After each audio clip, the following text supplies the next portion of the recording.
안녕하세요. 사연에 빠지다의 DJ 민영입니다. 오늘도 두 가지 사연 준비되어 있으니 재미있게 들어주시고요. 구독과 좋아요 버튼도 눌러주세요. 그럼 오늘의 사연 함께 시작해 볼게요. 안녕하세요, 여러분. 저는 30대 여자입니다. 평소 출퇴근할 때 즐겨 듣던 사연 프로그램에 제가 직접 이야기를 보내게 될 줄은 몰랐는데요. 저에게도 이런 일이 벌어질지 몰랐지만 지금은 속 시원하게 해결하고 누구에게도 말할 수 없었던 깊은 이야기를 해볼까 해요. 말솜씨가 부족하지만 여러분들의 생각을 묻고 싶어 이렇게 보내게 되었습니다. 저는 20살 초반 때부터 만나오던 남자친구가 있었어요. 어려서부터 항상 좋은 대학에 가려고 공부만 하다 보니 그동안 남자친구를 사귀어 본 적이 없어서 첫 연애에 가까웠죠. 처음 연애를 시작하고 나서는 제가 이런 감정을 느낄 수 있다고 느끼게 되었는데요. 아무래도 20대 초반부터 만나다 보니까 입대부터 시작해서 대학 졸업 그리고 취업 때까지 항상 함께했던 사람이었어요. 군대까지 기다릴 줄은 몰랐는데 고무신에서 꽃신을 신고 서로 아껴주며 만나와서 그런지 시간이 갈수록 이 사람과는 정말 결혼까지 할 수 있을 것 같았습니다. 남자친구는 다정한 성격에 자기 일에 있어서 책임감을 가지고 있는 모습을 보고 그 사람을 만나면서 배울 점이 많다는 것도 느끼게 되었어요. 저희 관계가 조금씩 달라졌던 시점은 남자친구가 군대를 전역하고 난 뒤 행정고시를 준비하기 시작했을 때였어요. 오빠 이번에 복학한다고 했지? 아니, 이번에 복학을 좀 미루고 행정고시를 준비해보려고 해. 그래도 대학은 미리 졸업하고 준비하는 게 낫지 않겠어? 그냥 빨리 보고 공무원 된다고 생각하면 대학은 필요가 없을 것 같아서. 자기도 알잖아. 나 공부 잘하는 거. 왠지 한두 번이면 붙을 것 같은데? 그렇긴 하지만 행정고시가 그렇게 만만한 거는 아니라고 그러더라고. 내 주변에서도 많이 봤고. 에이, 자기 나 몰라? 내가 제대로 준비하면 다를 거야. 어떻게 공부하는지 아니까 2, 3년 안에는 할 수 있지 않을까? 오빠의 뜻이 그렇다면 뭐 한번 도전해보는 것도 괜찮지. 아무래도 중요한 시험 준비하는 기간에는 자주 못 만날 수도 있고 자기가 서운해할 수도 있어. 알지? 나 자기랑 결혼하고 싶어서 공무원 준비하는 거야. 졸업하고 나서 안정적인 직장 잡는다는 보장도 없고 내가 할 수 있는 선에서 공무원이 가장 나은 직업인 것 같아. 염치 없는 소리지만 자기가 조금만 기다려줬으면 좋겠어. 오빠가 하고 싶은 일이라면 얼마든지 지지해줄 수 있지. 열심히 준비해봐. 남자친구가 실제로 대학에서도 상위권 성적을 유지하고 있었기 때문에 저는 어느 정도 신뢰가 가는 부분들이 있었어요. 그리고 무엇보다 좋아하는 사람이 꿈을 위해서 준비하고 싶다는데 반대할 만한 사람이 어디 있겠어요. 그날 이후 시험 일정을 알아보더니 문제집도 하나씩 사서 열심히 준비하는 모습을 보니까 공무원에 대한 뜻이 확고하다는 것을 느끼게 되었죠. 첫 시험을 준비하는 동안 오빠의 말대로 저희는 자주 만나지는 못했지만 서로의 자리에서 노력하며 사랑을 이어왔어요. 또 시험을 준비하는 남자친구에게 데이트 비용을 부담하라고 이야기하는 건 아닌 것 같아 먼저 취업을 나갔던 제가 대부분 비용을 부담해주고 또 공부하면서 필요한 책들도 많이 구매해 주었어요. 오빠가 시험 준비에 필요한 부분들을 채워주면서 행정고시를 잘 볼 수 있도록 도움을 주는 역할을 해주었다고 저는 생각하고 있어요. 물론 공부하는 건 남자친구지만 이런 세밀한 부분을 챙겨주는 것도 도움이 될 수 있다고 생각하고 있었거든요. 시험이 가까워질수록 자주 만나기가 어려워서 서운하긴 했지만 그래도 남자친구가 2년에서 3년까지는 해보고 싶다고 이야기하니 저도 믿고 기다리기로 했어요. 첫 시험이 있던 날 남자친구는 잘 보고 오겠다고 들어갔지만 나왔을 때 표정은 뭔가 달라졌어요. 뭔가 물어보기는 미안하기도 하고 기분 전환을 위해 음식점에 갔고 그날은 아무렇지 않게 보냈던 것 같아요. 2달 뒤 결과가 나왔을 때 첫 시험에 아쉽게 떨어지긴 했지만 남자친구는 점수를 보고 나서는 더 자신감이 붙은 모습이 보이더라고요. 스스로 점수가 조금 모자랐다면서 내년에는 꼭 붙을 수 있을 거라고 말했어요. 이번에는 정말 아쉽게 됐어. 조금만 더 잘 봤으면 붙었을 텐데. 이 점수면 그래도 첫 시험 치고는 나쁘지 않은 것 같아. 다음 시험 때는 왠지 붙을 수 있겠는데? 시험이 1년에 한 번밖에 없어서 아쉽긴 하지만 그래도 오빠가 열심히 한다면 다음번에 붙을 수 있을 거야. 고마워. 다 자기가 옆에서 내조해준 덕분이지. 도시락도 싸주고 또 종종 나 용돈도 주잖아. 오빠가 힘들어하는 것보다는 내가 도와줄 수 있는 건 도와주는 게 맞지. 1년 정도 더 두고 보고 내년에 시험 보고 다시 이야기해보자. 이번 한 해는 정말 제대로 준비하고 싶어서 폴더폰으로 핸드폰도 바꾸려고 해. 아, 그러면 아예 전화나 문자밖에 못하겠네. 그렇지.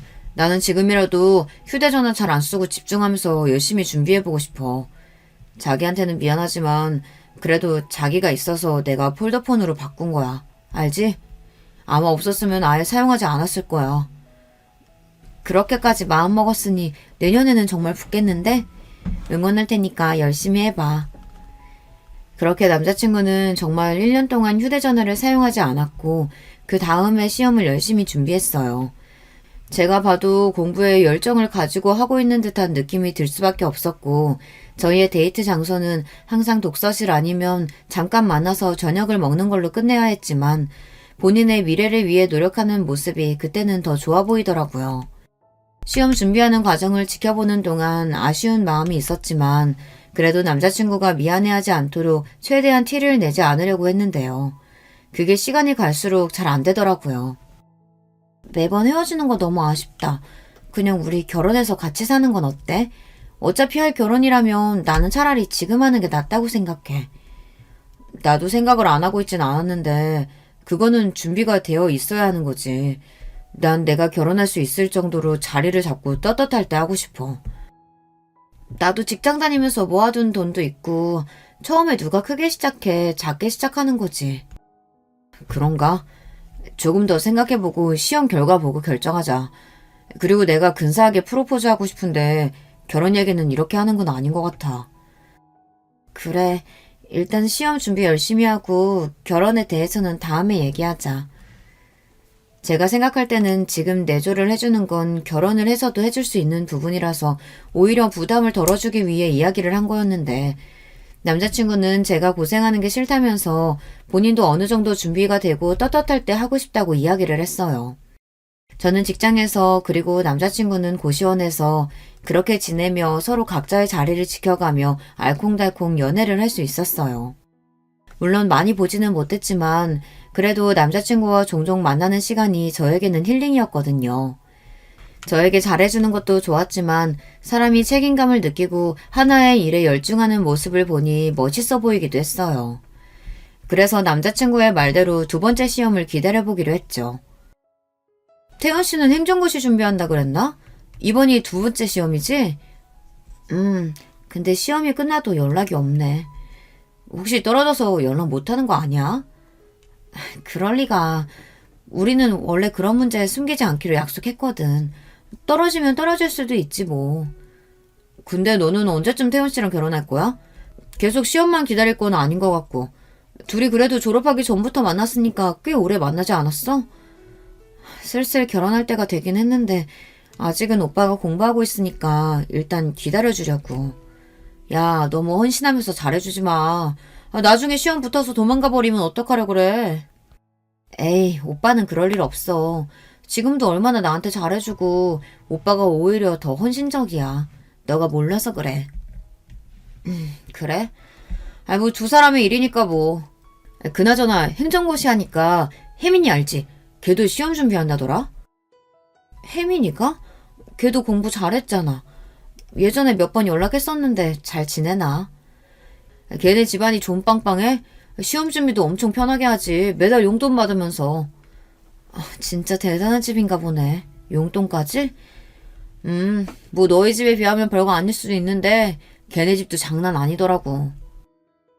친구와 즐겁게 술자리를 가지긴 했지만 사실 친구의 말을 듣고 불안하지 않은 건 아니었어요. 저도 어느 정도 결혼에 관해 생각이 있는데 저만 조급한 것 같고 따로 남자친구는 이야기도 꺼내지 않으니 제가 너무 앞서갔다고 느껴지기도 했거든요. 친구의 말을 들으니 혹시라도 그런 일이 생기면 어떡하나 싶기도 하고요. 잡생각이라고 생각하고 그냥 넘겼는데 시험이 끝나고 온종일 연락이 안 되던 남자친구에게서 연락이 왔어요. 자기야, 왜 이제야 연락해? 시험 보고 나왔어? 자기야, 시험? 봤지. 술은 어디서 그렇게 마셨어? 결과 안 좋아서 그런 거야? 난 분명히 열심히 했다고 했는데 생각보다 잘 되지 않으니까 답답해서. 사실 행정고시라는 게 단기간으로는 안 되는 경우가 많대. 너무 스트레스 받지 마. 그래도 나 너랑 결혼하고 싶은데 자꾸 잘 안 되니까 내 모습이 초라해지는 것 같아서 너한테도 미안해. 나는 오빠가 행정고시에 합격하든 안 하든 상관없어. 그냥 오빠면 되는 거야. 일단 오늘은 쉬고 다음에 이야기하자. 두 번째 시험을 잘 못 봤던 남자친구는 속상한 마음에 술을 마셨다고 이야기했고 저는 오빠를 위로해 주었어요. 사실 행정고시 시험이라는 게 한두 번 본다고 해서 바로 붙을 수 있는 것도 아니고 꾸준한 공부가 필요한 부분이잖아요.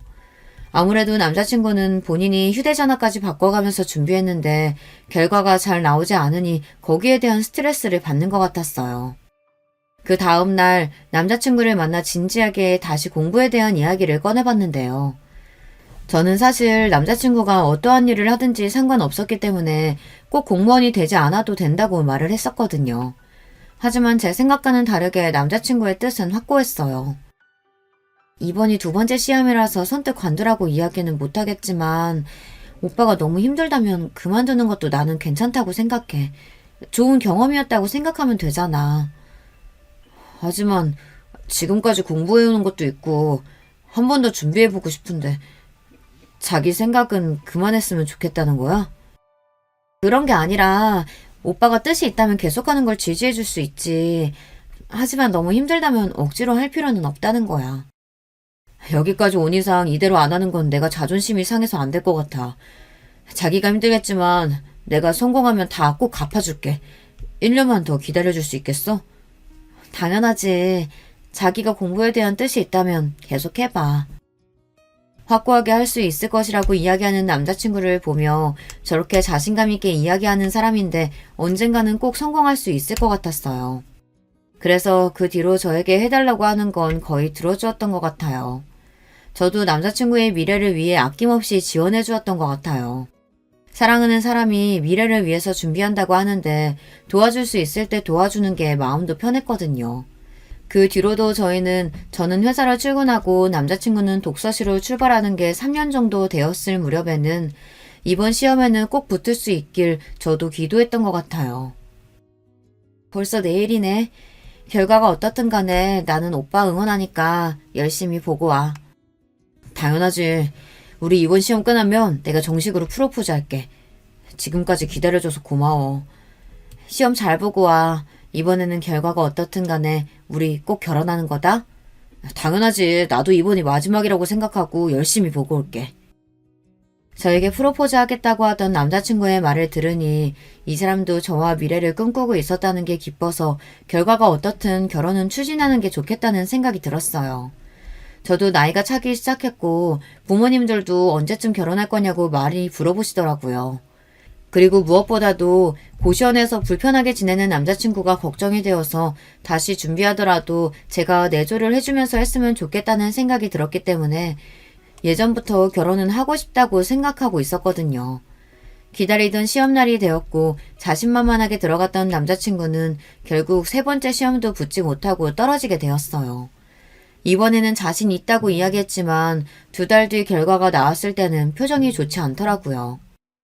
그 뒤로는 저도 어떤 위로를 해주어야 할지 몰라 등만 토닥거려 주었는데 남자친구는 괜찮다며 이제 현실을 봐야겠다고 말해주었어요. 안타까웠지만 이런 경험도 좋은 경험이라고 생각하겠다고 이야기를 들으니 저도 안심이 되더라고요. 곧이어 남자친구는 저에게 결혼에 대한 뜻을 말해주었는데요. 자기 말대로 시험 때문에 결혼을 미루는 건 아닌 것 같아. 결혼하고 나서도 계속 준비할 수 있는 거기도 하고 자기만 괜찮다면 나는 자기랑 결혼하고 싶어. 나도 오빠와의 미래 그리면서 내가 오빠 옆에 있었으면 좋겠다고 생각했어. 시험은 나중에 준비해도 되고 취업도 천천히 준비하면 괜찮을 거야. 오빠는 능력 있으니까. 이해해줘서 고마워. 내가 너무 이기적으로 굴었던 것 같아. 일단 양가 부모님 찾아뵙고 인사드리고 나도 일자리 한번 찾아볼게. 시험에 떨어진 건 아쉬웠지만 남자친구가 양가 부모님과 찾아뵈면서 인사도 나누고 취업에 대한 의지를 내세우니 저도 남자친구를 지지해주기로 했어요.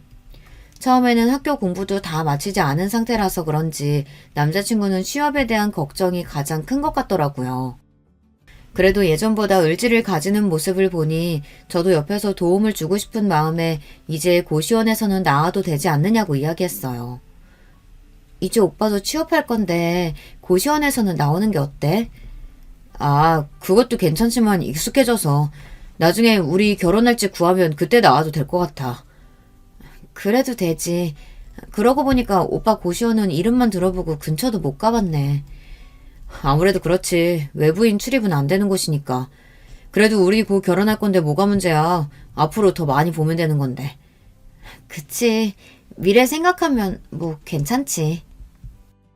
저는 그렇게 남자친구와 결혼할 생각에 부푼 마음을 안고 부모님께도 말씀을 드렸어요. 다행히 두 분께서는 이미 남자친구를 알고 계셨어서 쉽게 허락을 받을 수 있었던 것 같아요. 그리고 결혼을 하면서 집도 한 채 해주고 싶다고 하시더라고요. 시집 갈 때라도 한 채 해가는 건 어때? 그럼 태연 오빠가 너무 부담스러워할걸? 안 그래도 이번에 결혼자금 때문에 고민이 많아 보이더라고. 에이, 괜찮다. 시험 준비하고 있었다며. 그동안 공부하느라 얼마나 했었을 거야. 내가 그동안 봐온 태연이는 믿을만한 애니까 결혼 비용은 걱정하지 말라고 해라. 집이 부담스러우면 식장 비용 정도는 우리가 해줄 수 있지 않니?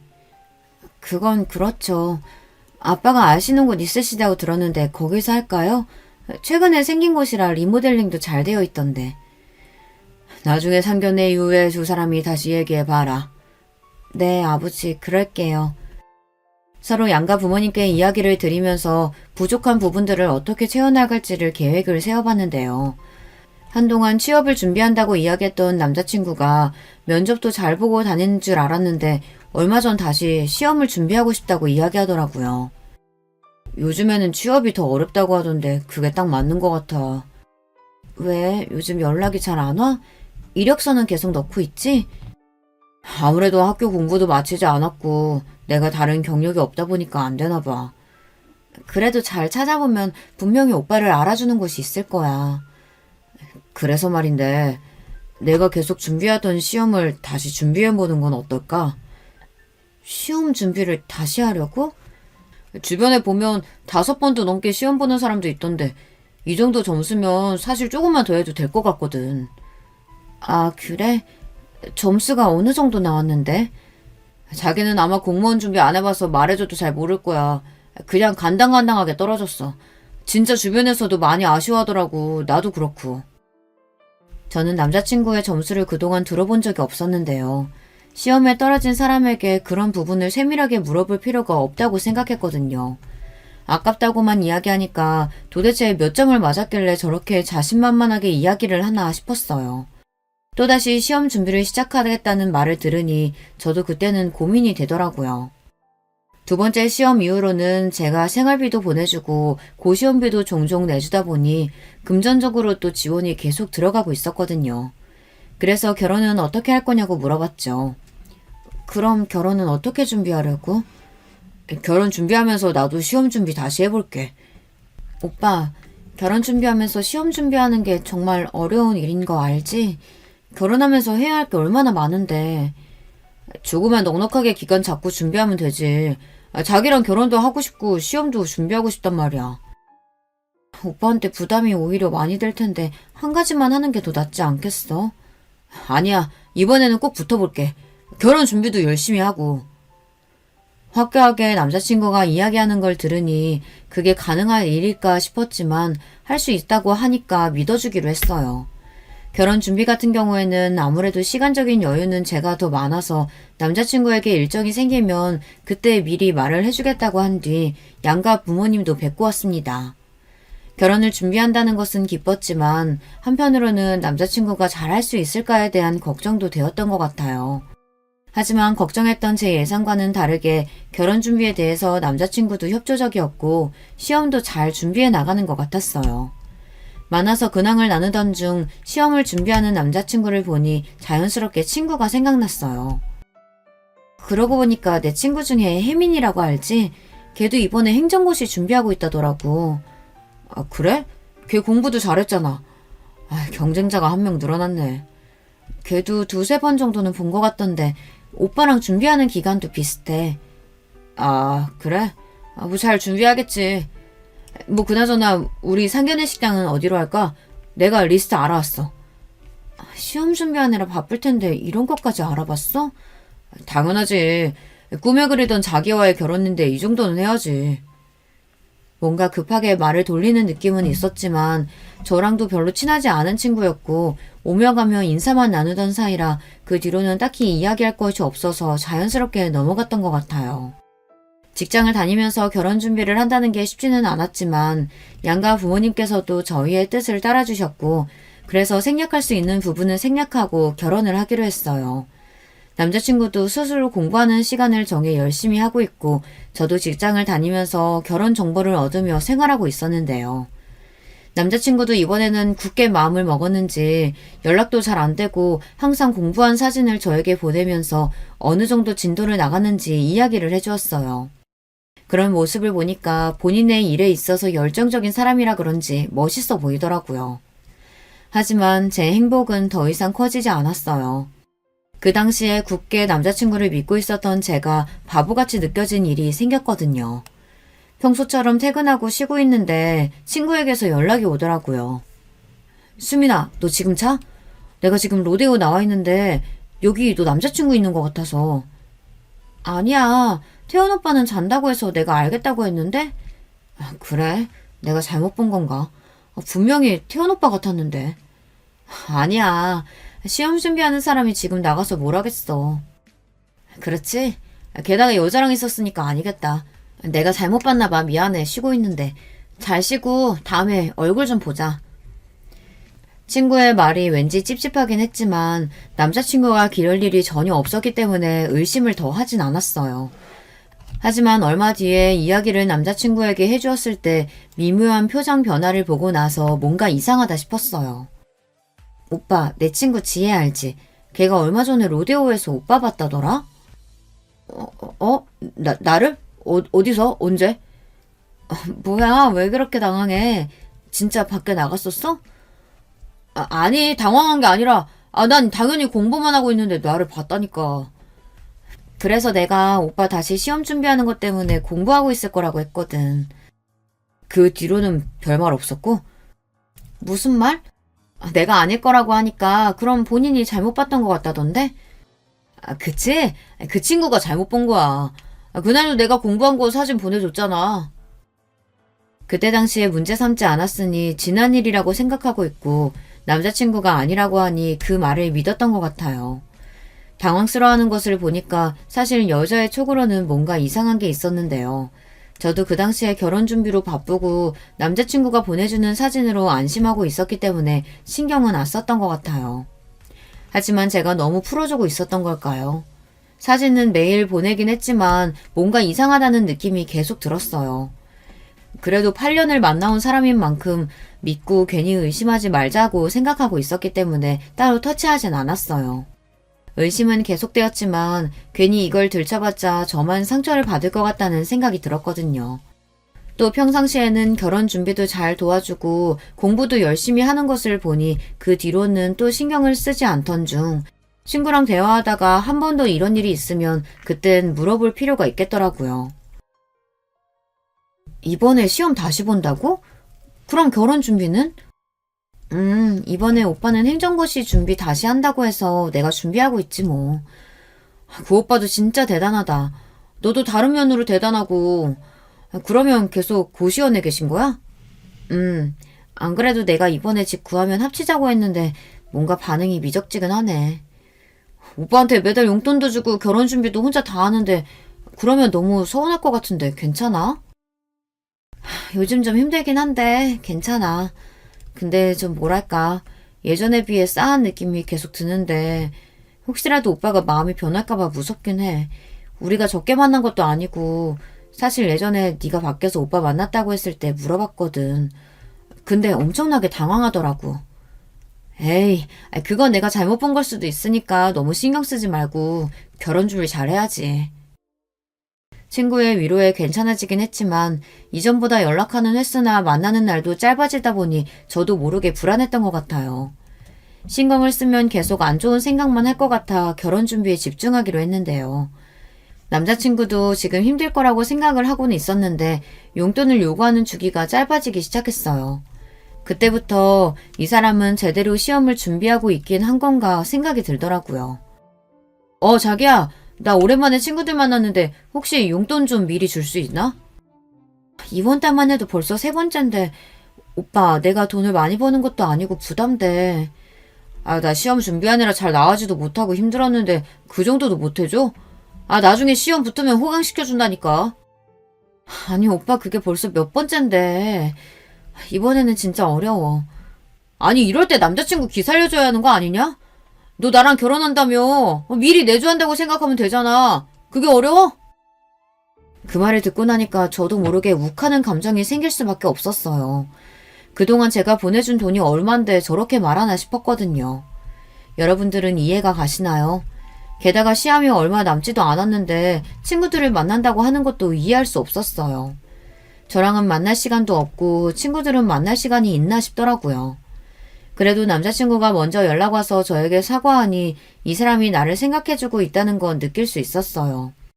그리고 저에게 보답해준다는 그 약속을 지키기 위해 열심히 노력한다고 하니 시험 결과만 기다리고 있었는데요. 근데 그 해에는 정말 시험을 통과하더라고요.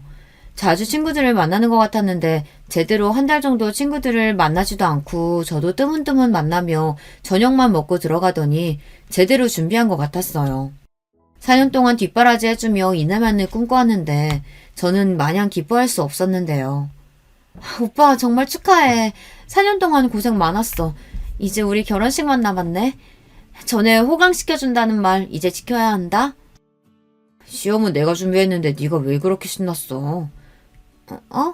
아니, 기쁜 날이니까 오빠 축하해주려고 그런 건데 기분 상했어? 아니, 그런 건 아니야. 너도 그동안 고생 많이 했지. 그럼 오늘 축하 기념으로 맛있는 거 먹으러 갈까? 어디 가고 싶은 곳 있어? 오늘은 좀 피곤하네. 친구들도 자꾸 오라고 난리고. 자기랑은 다음에 저녁 먹어도 되지? 그래도 나랑 같이 저녁 먹고 가주지. 나도 오빠 시험 합격한 거 많이 기다렸고 축하도 해주고 싶은데.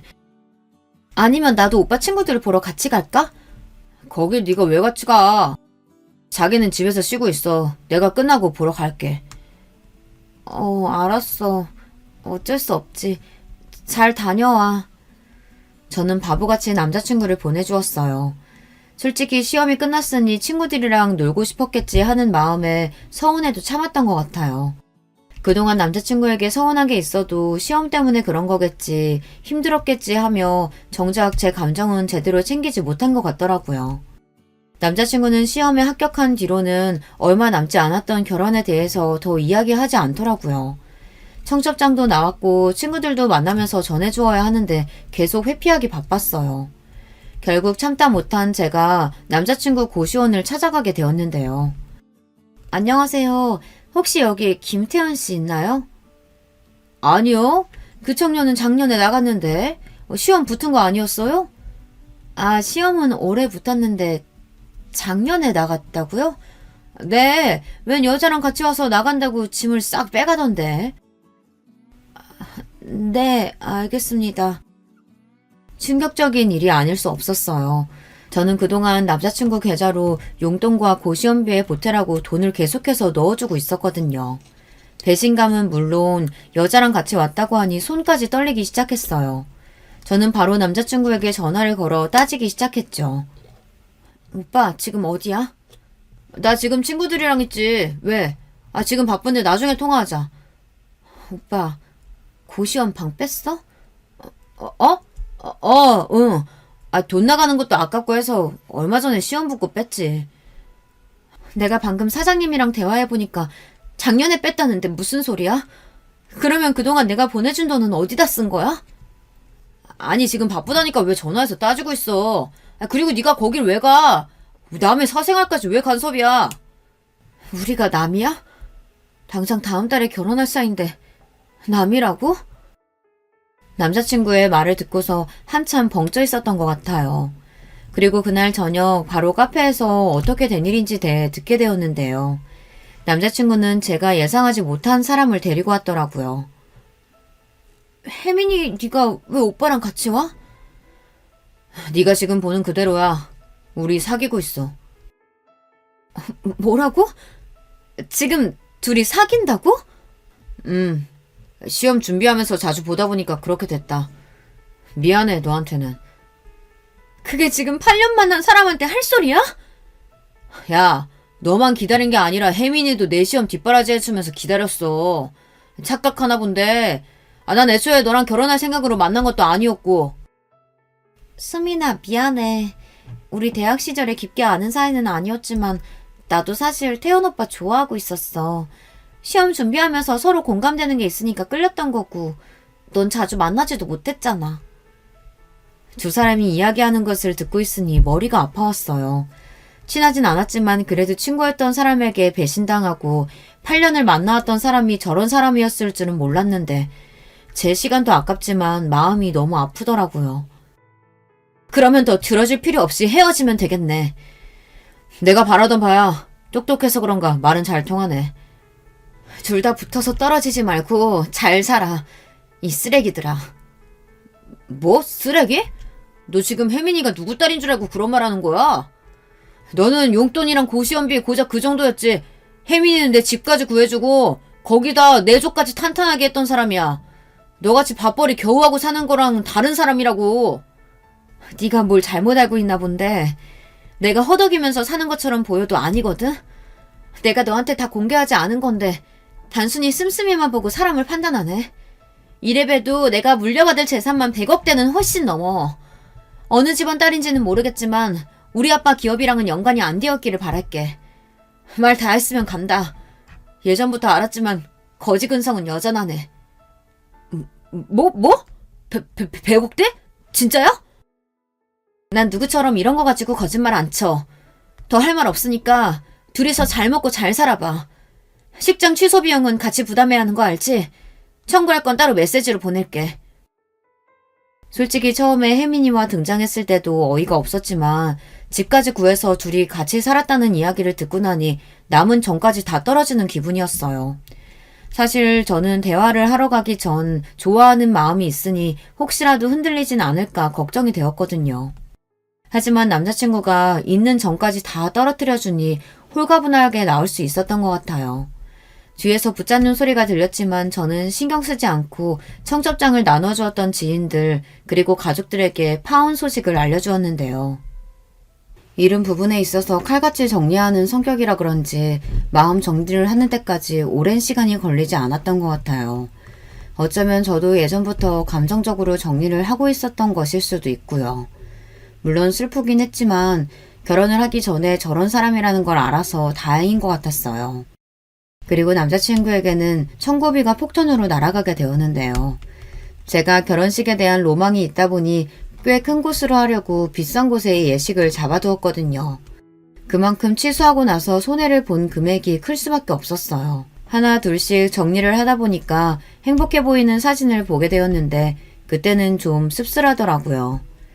남자친구는 그날 이후로 계속 저에게 미안하다며 전화와 문자를 해오고 있는 상황이었어요. 흔들릴 필요도 없다는 생각이 들어 손해를 본 금액만 문자로 보내주니 더 난리더라고요. 자기야, 내가 진짜 미쳤었나봐. 그동안 뒷바라지 해준 건 넌데 잠시 한눈에 팔았어. 우리 이렇게 끝내면 안 되는 거잖아. 이미 식장도 취소했고 부모님께도 말씀드렸어. 아빠도 너한테 엄청 실망하셨던데. 돈 많은 사람 좋으면 혜민이랑 살면 되잖아. 아니야, 나한텐 너밖에 없어. 진짜야. 그동안 걔가 나한테 입에 발린 말로 계속 유혹했어. 그래서 그런 거야. 걔네 집이 돈 많다는 걸 알고 너가 접근했던 건 아니고? 그리고 자산이 있다는 얘기 듣자마자 나한테 붙는 거 보면 돈에 미치긴 미쳤구나. 박쥐도 아니고 이곳저곳 붙어다니면서 부끄러운 줄 알아. 그리고 좋은 말 할 때 돈 보내. 손해본 게 얼만 줄 알면 너 기절하겠다. 내가 그동안 쌓은 정이 있어서 그나마 봐준 거라 그 정도지. 다 청구하면 그 금액의 절반도 안 돼. 내가 잘못했어. 우리 좋았잖아. 그때로 다시 돌아가자. 나 이제 공무원이야. 게다가 5급인데 이제 너 먹여 살릴 수 있어. 나 믿고 다시 잘 해보자. 미안한데 네 쥐꼬리만한 월급 받아봤자 내가 달에 받는 임대료보다 훨씬 적어. 난 이 돈으로 평생 여유롭게 살 테니까 넌 너대로 잘 살아.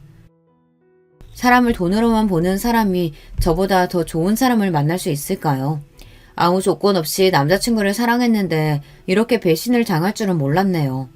제가 상처를 받은 만큼 복수를 하고 싶은 마음에 친구에게 이 소식을 전했는데요. 그 친구가 발이 넓은 편이라 분명히 이 이야기가 퍼질 거라고 생각했거든요. 나 파혼했어. 얼마 전에 만났는데 그 자리에 혜민이까지 데리고 오더라. 둘이 3년을 만났대. 와, 진짜 미친 거 아니야? 대박이다. 너 그 자리에서 가만히 있었던 건 아니지? 뺨 한 대를 못 치고 온 게 후회가 되긴 하는데 괜찮아. 걔 우리 집이 어떤 집인지 모르잖아. 그래서 내가 가지고 있는 건물 몇 개 말해주니까 바로 표정 창백해지던데? 야, 혜민이도 그럼 돈 보고 만난 거네. 집도 구해주고 용돈도 줬다는데 나한테 쥐꼬리만큼 해줬다고 혜민이보다 못하다더라고. 잘 헤어졌다. 진짜 너가 그동안 헌신한 거 생각하면 내가 가서 한마디 해주고 싶다. 안 그래도 어떻게 복수할까 생각 중인데 뭔가 코를 제대로 밟아주고 싶단 말이지. 일주일 뒤에 동창회 있잖아. 거기에서 얘기해버려. 동창들은 니네 둘이 다 결혼할 줄 알아. 친구의 이야기를 듣고 나니 동창회 날을 기다리면서 관리도 열심히 하고 그날 가서 파혼 소식을 제대로 알리기로 했어요. 솔직히 제가 8년 동안 만난 사람한테 뒤통수를 맞았는데 그 정도는 해도 되는 거잖아요. 그래서 그날만을 기다리며 미리 옷도 사두고 일부러 차를 바꾸려고 했던 시즌이라 남자친구가 꿈의 차라고 외치던 외제차도 하나 끌고 가기로 했어요. 그 정도는 해줘야 배가 아플 것 같았거든요. 드디어 당일날이 되고 당시에 졸업했던 친구들이 많이 모였어요. 결혼을 축하한다는 이야기부터 시작해서 저에게 말을 거는 친구들이 많더라고요. 솔직히 안 올 줄 알았던 혜민이도 그 자리에 있어서 뻔뻔스럽다는 생각이 들었는데요. 사람들이 모이기 시작하고 곧이어 남자친구도 도착했는데 저를 보고 깜짝 놀라더라고요. 저는 평상시에 남자친구에게 보여주지 않았던 명품들을 다 가지고 갔었기 때문에 아마 제가 가지고 있는 명품을 보고 놀란 것 같았어요. 자신감 있는 모습으로 친구들 사이에 둘러싸여 있는데 저에게 와서 말을 걸더라고요. 자기 오늘 예쁘게 하고 왔네. 자기? 우리 헤어진 지가 언젠데 아직도 자기야. 어? 너네 헤어진다고? 다음 달에 결혼한다며? 헤어진 거 아니야. 다음 달에 결혼하는 거 맞고 우리가 좀 다퉈서 그래. 자기야, 아직도 많이 화난 거야? 내가 미안하다고 했잖아. 손 치우고 다들 모인 것 같으니까 이제 이야기할게. 우리 파혼한 거 맞아. 니네가 시간 내서 와준다고 했는데 일이 이렇게 돼버렸네. 니네가 가장 궁금해할 이유부터 설명해주자면 여기 있는 혜민이랑 태연 오빠가 눈이 맞아버렸지 뭐야?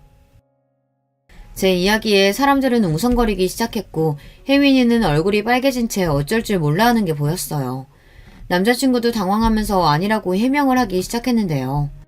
아니야. 나 쟤랑 인상만 하던 사이고 바람 피지도 않았어. 다 거짓말이야. 내가 시험 붙고 나서 신경 못 써준 건 맞지만 그렇다고 이렇게 할 필요는 없잖아. 내가 그럴 줄 알고 미리 다 준비해왔어. 자기야, 내가 진짜 미쳤었나봐. 그동안 뒷바라지 해준 건 넌데 잠시 한눈 팔았어. 우리 이렇게 끝내면 안 되잖아.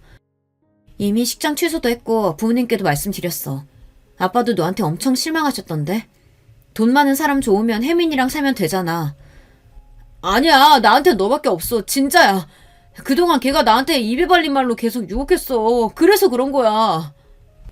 제가 공개한 파일에는 남자친구의 목소리가 그대로 담겨 있었고 틀자마자 친구들은 모두 큰 소리를 내며 웅성거리기 시작했어요. 와, 그럼 지금까지 뒷바라지 해준 여자친구 버리고 지금 혜민이한테 갔다는 거잖아? 정신 나간 거 아니냐? 어떻게 사람이 저러냐? 아니, 그러고 보니까 예전에 이 근처에서 태연이 본 거 같은데. 그럼 그때 수민이가 아니라 혜민이랑 있었던 거네? 군대도 기다려주고 다 했는데 어떻게 저러냐? 근데 혜민이네 잘 사는 집 맞아? 쟤도 학교 다닐 때 얘기 많았잖아. 허세 부린다고. 맞아. 계산할 때마다 사라지고 본인이 손다면서 우리가 다 냈잖아. 태연이는 제대로 알아보고 만난 건가? 그때부터 분위기가 소란스러워지기 시작하자 혜민이도 가만히 있을 수 없었는지 서서 나가려는 액션을 취하더라고요. 그걸 본 친구들은 혜민이에게 정말 사실이냐며 물어보니 아무 말도 못하고 있던 혜민이는 저를 향해 이야기했어요. 아니야, 다 거짓말이야. 나 태연 오빠랑 만난 건 맞지만 수민이랑 헤어진 줄 알았어. 정말이야. 뭐 이혜민, 너 말 다 했어? 네가 그동안 나한테 뭐라고 했는지 여기서 다 말해줘? 내가 뭘. 그리고 진짜 나쁜 건 오빠지. 양다리 걸친 건 오빠잖아. 뭐라는 거야. 너도 다 알면서 만난 거잖아.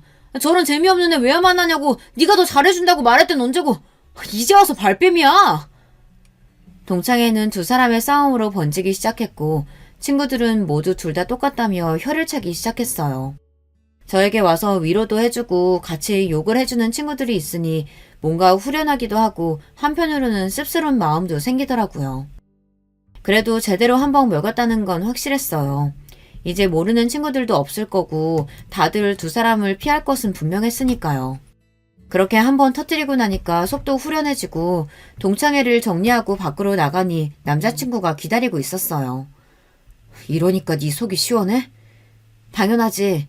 니들이 한 짓을 생각하면 아직도 멀었는데 그동안 만난 정이 있으니 이 정도인 거야. 내가 사과도 하고 앞으로 안 그러겠다고까지 했는데 이렇게 내 인간관계까지 만쳐놓은 게 말이 돼? 그럼 반대로 너는 혜민이랑 바람핀 건 말이 되는 거고? 날 몇 년이나 속였는데 이 정도도 못하면 불공평하지. 진짜 내가 잘못했다고 하잖아. 한 번 실수한 거 가지고 이렇게까지 할 일이냐고. 미안한데 너는 한 번이라고 생각하지? 몇 년 동안 날 속아가면서 받았던 돈, 결혼 준비하면서까지 바람핀 사람을 믿으라고? 행정고시도 패스한 사람이 그 정도 머리는 안 돌아가나 봐? 제 마지막 말을 끝으로 남자친구는 더 이상 이야기를 하지 않았고 저는 그대로 외제차를 끌고 집으로 돌아와 버렸어요. 엄마께서는 제 표정이 좋지 않으니 더 묻지 않으셨고 아빠께서는 화가 많이 나셨더라고요. 그래도 결혼하기 전에 알아서 이 정도였지 결혼을 했으면 이혼 절차도 밟아야 하고 일이 더 복잡해질 뻔했네요. 동창회 뒤로도 남자친구가 종종 문자를 해오긴 했지만 결혼식을 준비하면서 들었던 비용의 절반을 받고 난 뒤로는 아예 차단을 해두었어요. 그리고 혜민이는 그 뒤로 동창들의 이야기를 들어보니 완전히 다른 친구들에게도 차단을 당한 상태라고 해요. 진짜 친하게 지냈던 절친들에게도 본인이 잘못한 건 없다며 우겼다고 하네요. 사람은 고쳐 쓰지 못한다고 예전부터 친구들 사이에서도 이야기가 많았는데 이번에 제대로 알았다고 해요. 너 그때 나가고 나서 분위기 장난 아니었어. 그럴만도 하지. 들어보니까 예전부터 말이 많았다면서? 말도 마. 야, 걔한테 심지어 돈 뜯긴 남자애들도 있다던데? 게다가 거기에 걔 예전 남자친구가 있었는데 만나는 시기가 태연 오빠랑 겹치더라고. 진짜 난리도 아니었어. 남자들끼리 주먹 다짐할 뻔했다니까? 와, 걔도 양다리였다고? 진짜 끼리끼리네. 그리고 알아보니까 걔네 집안도 뭐 없던데? 제대로 하고 있었던 것도 없는 것 같고 내가 그렇게 당당하면 기업 이름이라도 말해달라고 했거든. 근데 걔가 입을 꾹 닫고 있으니까 나중에 전 남자친구가 말해줬는데 우리 하청기업이었어. 진짜 그 기업 딸이 맞대? 맞으면 그것도 문제인 게 그럼 그동안 왜 그렇게 살았을까? 내가 알아봤을 땐 그 사장님 딸은 아니었고 회사 직원 딸이었대. 대기업 다니시는 건 맞지만 회장님 정도는 아니라는 거지. 이 정도면 걔 정체 자체가 궁금하다. 도대체 어디부터가 거짓말일까? 평생 그렇게 살 거야. 그런 애들 허언증은 못 고치거든. 그 뒤로는 저도 물려받은 자산으로 그동안 일을 배우며 있었던 회사에서 독립해 한 회사의 CEO로 지내고 있어요. 정말 웃긴 건 새 신입사원을 뽑는데 혜민이가 지원했더라고요. 면접 볼 때 제 얼굴을 보고 얼마나 놀랐던지 중간중간 제가 하는 질문에도 대답을 못하고 고개를 떨구고 있어 통쾌했어요. 그리고 동창들에게서 들려온 전 남자친구 소식도 들었는데요. 두 사람은 헤어지고 나서 동창생들 사이에서도 외면을 당하고 있다더라고요. 공무원 생활은 잘하는 것 같은데 다행히 저에게는 그 뒤로는 연락이 안 오고 있어요. 다른 사람에게 상처 주는 일을 한다면 꼭 다시 되돌아간다고 생각해요. 어떠한 관계에 있어서 서로의 예의를 지키는 것도 중요하고요. 이번 기회에 전 남자친구가 진정한 인간관계를 배웠길 바라는 마음이에요. 여러분, 두 번째 사연 시작하기 전에 좋아요, 구독 꼭 눌러주실 거죠? 그럼 두 번째 사연 바로 시작합니다. 안녕하세요. 제가 유튜브를 하는 유일한 이유라고 할 수 있는 사연에 빠지다에 제 부족한 경험담이나마 공유해 볼 수가 있어서 꽤나 기분이 좋습니다. 집이 가난해서 종이에 그림을 원대로 그릴 수 없었던 대신 상상으로 미래를 그렸던 10대 소녀 시절의 저는 풋풋한 감성과는 반대로 일찍이 돈벌이에 뛰어든 현실을 살고 있었어요. 그 시절이라면 가난했던 집집마다 공통점이 있었죠. 다들 못 먹고 사는 만큼 못 배웠다는 사실이에요. 사남매 중에 둘째였던 저는 부끄럽고 안타깝게도 중학교에마저 진학하지 못하고 공장에 다녀야 했습니다. 엄마, 정말 나까지만 공장에 가서 돈 벌면 우리 영준이랑 영선이는 중학교 갈 수 있는 거 맞죠? 오빠나 나처럼 다니고 싶은 학교, 배우고 싶은 공부 이렇게 일찍 포기해야 되는 게 아니라 본인들이 하고 싶은 만큼 학업 이어나갈 수 있는 거죠? 아버지하고도 약속 다 된 거잖아요. 그쵸? 그래, 맞아. 넌 왜 이렇게 의심을 하면서 자꾸 캐묻니? 우리 집 장남하고 장녀만 미안하기 싫이 고생 좀 해주면 우리 집 차남하고 차녀는 실컷 공부시켜줘야지. 그럼 지들도 고마운 마음 가지고 열심히 공부해서 너네한테 은혜 갚으려고 하겠지. 옆 동네 공장에 나가기 시작했던 제 나이 고작 14살이었어요. 그까지 푼돈이라 할지라도 저희 집안에는 너무나 소중한 액수였고 저는 그것을 벌면서 제 안에서 희망의 씨앗을 키우고 있었어요. 그 씨앗은 바로 제 동생들이었답니다. 저는 제 위로 2살 터울의 오빠가 있는데 집안 사정이 너무 안 좋아서 15살 나이에 학업을 그만두고 돈을 벌러 일을 다니게 됐을 때 저에게 오빠가 그랬어요. 영미야, 비록 나는 학교에서 배우는 공부를 더 할 순 없지만 내일부턴 인생의 공부를 배우러 일을 다녀볼까 해. 그리고 나는 내가 내 인생의 공부를 배우면 배울수록 내 동생들이 학교에 머물 수 있는 시간이 길어진다고 믿는다. 오빠, 공장에 돈 벌러 가는 거 맞지? 거기는 생활하는 것도 있어서 한 달에 한두 번 정도만 집에 올 수 있을 텐데 오빠가 많이 힘들 것 같아서 걱정돼. 그리고 내가 또 걱정되는 건 나도 오빠 뒤따라서 금방 돈 벌러 공장에 다니게 될까 봐서야. 나는 영미 네가 되도록 그런 걱정 안 하길 바랬지만 너한테 괜히 희망 고문하지 않는 게 좋겠지? 그래, 네 말대로 내 바로 아래인 너 역시 돈을 벌러 나가야 될 수도 있어. 하지만 영미야, 우리한텐 영준이랑 영선이가 있다는 사실 잊지 말자. 만약 네가 학교를 그만두더라도 우리 동생들이 학교를 계속 다니고 공부로 성과를 낸다면 우리 집안 활짝 필 수 있어. 그거 잊으면 안 되고 우리는 때를 기다리면서 열심히 살아야 돼. 오빠가 제게 해줬던 듬직한 당부, 그것이 제 안에 남아서 안 잊혀졌죠. 저희 집안이 원래도 형편이 안 좋긴 했습니다만 사실은 제가 7살이었을 때 아버지가 지인으로부터 사기를 당하셨어요. 그때 전 재산을 다 날려서 형편이 몹시 어려워졌던 것이죠. 그 지인이라는 작자는 야반도주를 내서 흔적도 없이 사라지는 바람에 사기당한 돈을 돌려받긴커녕 그 어떤 분풀이도 할 수 없었다고 합니다. 그 시절에는 사기꾼들이 야반도주를 하는 경우가 왕왕 있었네요. 순진한 사람들만 죽도록 손해를 보며 속에는 화병들을 안고 살았죠. 애석하게도 저희 집이 해당됐어요. 사라진 돈만 문제가 아니었고 믿었던 지인에게 당했다는 배신감과 전 재산을 다 잃었다는 허탈감으로 아버지는 심적인 방황을 시작하시면서 가족들과 점차 거리를 두셨어요. 식수가 다 같이 둘러앉아서 두런두런 얘기를 나누고 막내의 재롱을 보고 이랬던 순간들은 다 지나간 것이었습니다. 아버지는 더 이상 그런 시간을 가지길 원치 않으셨어요. 그러더니 점점 술을 가까이 하셨죠. 고된 현장 노동으로 지치신 몸과 마음을 술로 달래시던 것이 습관으로 굳어지셨고요. 그러니 저희 남매에게는 술에 취해 계신 아버지보다 오빠가 실질적인 가장으로 느껴졌던 거였죠.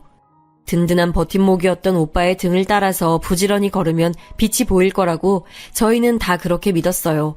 그러나 현실은 바람대로 흘러가지 않았죠. 어느 초겨울 오빠가 일하다가 손가락을 다쳤어요. 기계에 손이 끼는 사고였는데 병원에서 손가락 마디 하나를 잘라내야 했습니다. 늘 긍정적이고 우직했던 오빠가 처음으로 좌절했어요. 여동생이 자기도 돈 벌겠다고 나선 건 이때였죠. 여동생은 꿋꿋했는데 제가 울었어요.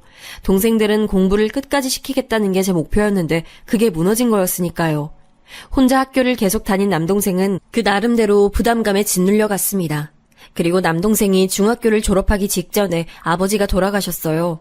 겨울에 밖에서 술 드시고 주무셨다가 행인이 발견해서 병원으로 옮겨졌는데 끝내는 떠나셨죠. 저체온증 때문이라고 했습니다. 엄마는 기운을 잃으셨고 저는 어떻게든 식구들에게 활기를 나눠주려고 애를 썼어요. 늘 밝게 웃으면서 힘을 냈고요. 저를 보면서 식구들이 기운을 얻길 바란 거죠. 그러나 제 속은 그렇지 못했어요. 외롭고 힘들었네요. 제 나이 21살, 고되고 지친 저를 어루만져줄 남자를 만났어요. 첫 연애였고 그에게 빠졌던 저는 연애에 목숨 걸다시피 했네요. 그러다가 제가 임신을 했고 자연스레 결혼 도장을 찍었습니다. 저는 불러오는 배를 보며 제가 꾸릴 가정에 대한 행복을 그리고 있었는데 어느 날 잠결에 그 남자의 혼잣말을 듣고 말았죠. 이까진 년한테 내가 발목을 잡히다니. 임신이라는 수를 써서 나를 묶어도 화딱지가 나서 참을 수가 없네. 좁은 단칸방에서 그게 참 잘 들렸어요. 저는 애써 자는 척을 이어가며 서러운 눈물을 삼켰죠. 그 남자가 저를 원하지 않는다는 현실을 마주하기 무서워서 회피했습니다. 딸아이는 무사히 태어났지만 이후의 일상은 그렇지 못했어요. 결국 딸이 2돌을 넘겼을 때 이혼했습니다. 그 남자는 홀가분하게 떠나버렸죠. 저는 이혼 딱지 붙은 여자가 돼버렸고 하필 그때 여동생은 드디어 사무 취업한 곳에서 요즘 말로 사내 왕따를 당하며 우울증에 시달리고 있었고요. 가족의 기대를 받으며 부담감에 짓눌리느라 공부만 죽어라 하면서 대인관계는 못하던 남동생은 그런 성격으로 군대를 갔으니 만만하게 찍혀서 가혹행위의 표적이 되고 말았습니다. 사회에 다시 나온 남동생은 정상이 아니었고요. 다니던 대학도 다시 돌아가지 못하고 방황했습니다. 자꾸만 불행이 덮치는 집안이라서 너무나 힘들었어요. 저는 딸만 보고 이악 물고 살았고 그러다 만난 상대가 바로 지금 남편이었습니다. 따스하고 저를 저 있는 그대로 받아주는 사람이었죠. 결국 저는 거부할 수 없는 운명처럼 남편을 사랑하게 됐습니다. 저는 남편이 일찍이 부친을 여의고 모친만 계신다고 하길래 마음의 각오를 더 단단히 했었어요. 사남매를 홀로 키워내신 분이라면 보통 내공이 아니실 터였고 그만큼 힘들게 기중이 키워낸 막내 아들을 저 같은 조건에게 장가 보내실 것 같진 않았거든요. 시어머니께서 저를 따로 보고 싶다고 연락을 주셨고 저는 긴장 속에 시댁에 당도하자마자 사남매 중에 첫째인 큰 신우를 마주쳤어요. 저를 보자마자 위아래로 크게 훑어보더니 대뜸 이렇게 말하더군요. 딸 있는 여자는 재혼하는 거 아니라는 말도 그쪽은 모르시나? 네? 갑자기 그게 무슨 말씀이신지요? 의도를 모르겠네요. 어지간히도 남자 밝히는 게 아닌 것 같다고 지금 그 말하는 거예요. 남자 없이 못 사나 봐? 딸 생각하면 쉽게 재혼 절대 못할 텐데 우리 엄마만 해도 그렇거든요. 아, 그러셨군요. 그런 의도로 말씀하신 거였군요. 잘 알아들었습니다. 그러니까 지금 본인의 막내 동생을 파렴치한 갭으로 이미 낙인을 찍으신 거군요. 이런 누나가 세상에 어디 또 계실까 싶네요. 내가 언제 우리 막내를 파렴치한 갭으로 봤다는 거야? 다짜고짜 왜 사람을 함부로 모함해? 딸 생각하면 재혼 쉽게 못한다고요? 그 말씀 저희 딸이 나쁜 계부를 만날 거라는 전제를 깔고 하신 거 아닌가요? 아니셨다면 정확하게 반박해 주시면 되고요. 제가 그 반박 성심껏 받아들일게요. 저는 큰 신우이의 무례한 언사에 가슴이 싸늘하게 식는 기분이 들었고 그 감정을 고스란히 담아서 냉정하게 맹점을 파고들었어요. 차마 반박을 못하겠는지 큰 신우는 분해서 미치겠다는 듯 표정을 잔뜩 구겼으나 입술만은 꾹 닫은 채였죠. 그리고 잠시 후 저는 소스라치게 놀라야만 했어요. 안방문이 천천히 열리더니 시어머니께서 모습을 드러내신 거예요. 직감적으로 다 들으셨구나 하는 판단이 섰습니다. 낭패감으로 식은땀이 흐르려던 그때 시어머니께서 조용히 말씀하셨어요. 현숙이 너는 간다고 말을 한 지가 언젠데 아직도 안 가고 있었어. 네 옳게 될 사람 괜히 들들 볶지 말고 넌 네 집에나 가봐.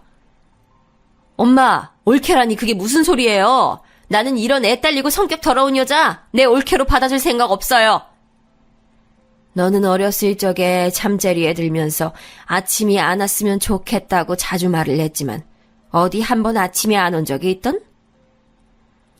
조금은 퉁명스러웠지만 아주 명확하고 호쾌했던 시어머니의 그때 말씀이 아직도 기억에 선명하네요. 저와 남편의 결혼에 큰 시누이의 의사가 개입될 여지가 없다는 것을 시어머니께서는 간단명료한 비유를 통해 알려주신 거였죠.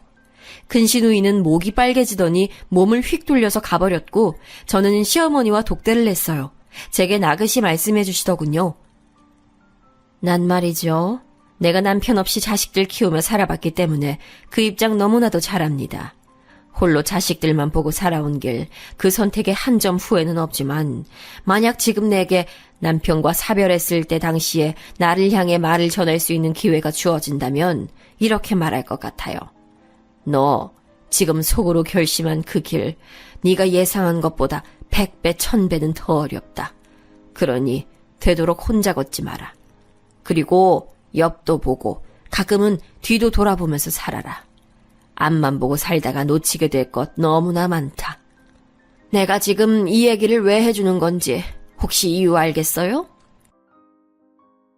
홀로 감내해 오셨을 모진 시간들, 그 뼈저리게 아픈 경험을 당신이 아닌 누군가가 똑같이 겪지 않길 바라시는 것이 시어머니의 마음이었던 거예요.